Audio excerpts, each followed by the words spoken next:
કોળી સમાજના આગેવાન પર હુમલાના ઘટનામાં વધુ એક આરોપીની એસઆઈટી દ્વારા ધરપકડ કરવામાં આવી છે। ગઈકાલે રાત્રિ દરમિયાન કોદિયા ગામમાંથી એક આરોપીને ઉઠાવી લેવામાં આવ્યો છે। જી હા, વાત કરીએ તો નવનીતભાઈ બાલદિયા નામના કોળી સમાજના આગેવાન પર હુમલાના કેસમાં આ આરોપીની પણ સંડોવણી ખુલી છે અને તેને મેડિકલ ટેસ્ટ માટે હોસ્પિટલ લઈ જવામાં આવ્યો હતો। ત્યારે કોણ આરોપી છે અને શું તેની ભૂમિકા છે, વિગતે વાત કરીએ। વૈષ્ણવજન તો તેને કહીએ જે પીડ પરાઈ જાનાને રે।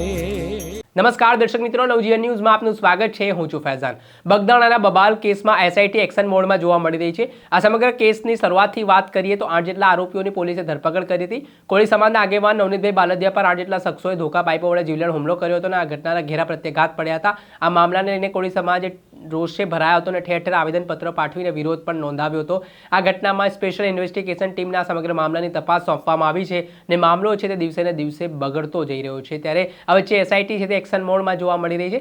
અત્યાર સુધી એસઆઈટીએ 10 જેટલા આરોપીઓની ધરપકડ કરી હતી, પરંતુ ગઈકાલે રાત્રિ દરમિયાન વધુ એક સફળતા હાથ લાગી છે ને કોદિયા ગામમાંથી એસઆઈટીએ વધુ એક આરોપીને દબોચી લીધો છે, જેમાં હાલ આરોપીનું નામ દિનેશ સોલંકી કહેવામાં આવી રહ્યું છે, જેની ભૂમિકા છે તે આ કેસમાં મારામારીમાં હોવાની કહેવાઈ રહી છે, જે આરોપીઓ સાથે સંપર્કમાં હોવાની વિગતો સામે આવી રહી છે।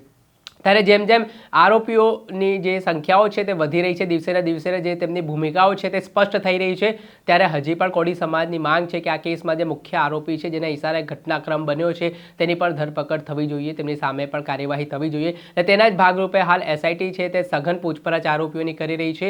એક પાસાઓ છે કે કડીઓ છે તે મેળવવાના પ્રયાસો કરવામાં આવી રહ્યા છે, કેમ કે ગંભીર આક્ષેપો છે તે જયરાજ આહિર ઉપર લાગી રહ્યા છે, જેઓ માયાભાઈ આહિરના પુત્ર છે અને નવનીત બાલદિયા જે આ કેસના પીડિત છે તો સતત આરોપ કરી રહ્યા છે। બીજી તરફ આ મામલે જે કોળી સમાજના આગેવાનો છે, રાજકીય નેતાઓ છે, તેઓ પણ સતત ચીમકી ઉચ્ચારી રહ્યા છે અને આ ઘટનામાં થોડા સમય પહેલા જ ઠેર ઠેર સમગ્ર ગુજરાતભરમાં જિલ્લાઓમાં આવેદનપત્ર પાઠવવામાં આવ્યું હતું અને માંગ કરવામાં આવી હતી કે જો ન્યાય નહીં મળે આ કેસમાં અને આ ઘટનામાં જે કંઈ પણ આ જવાબદાર લોકો છે તેમની સામે કાર્યવાહી નહીં થાય તો સમગ્ર ગુજરાતમાં ઉગ્ર આંદોલન કોળી સમાજ કરવાનું છે।